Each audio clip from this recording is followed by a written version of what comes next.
Hey guys, welcome back to my channel. It's me Sandhya Pandey अनि आज चाहिँ मेरो मिनी ब्लग डे 5 बिहानै उठेर बाहिर गएको नानी पनि ठ्याक्कै उठेकी रहेछ अनि माइजूले चाहिँ नानीलाई उठाएर ल्याउनु अनि मैले नानीलाई आऊ यता बस मसँग भने अनि तिनी आइन् अनि मसँग बसिन् अनि नानी र म एकछिन चाहिँ पिङ खेलौँ भनेर पिङ खेल्यौँ अनि नानी र म मजाले पिङ खेल्यौँ दुईटैलाई एकअर्कालाई हिकाउँदै अनि आज चाहिँ घर जाने दिन थियो अनि त्यही भएर म रेडी भएपछि उता गयो उता गएर टिका लगाइदिनु भयो अनि टिका लगाइदिएपछि चाहिँ हामी सबैलाई बाई बाई गरेर हिँड्यौँ अनि सबैजनाले बाई बाई गर्नुभयो अनि बस लियौँ त्यहाँबाट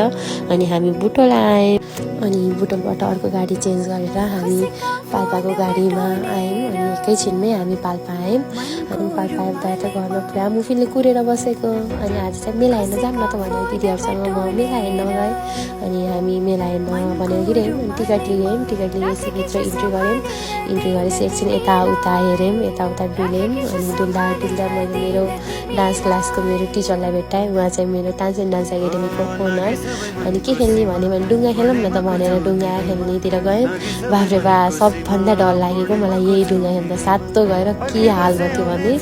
कहिले नडराउनु भन्छ अझ सुरक्षा दिदी त झन् कति डराउनु भयो त्यसपछि चर्के पिङ खेल्ने भने चर्के पिङमा चढ्यौँ चर्के पिङमा चाहिँ त्यति डरै लागेन म आफ्नै हातले फोन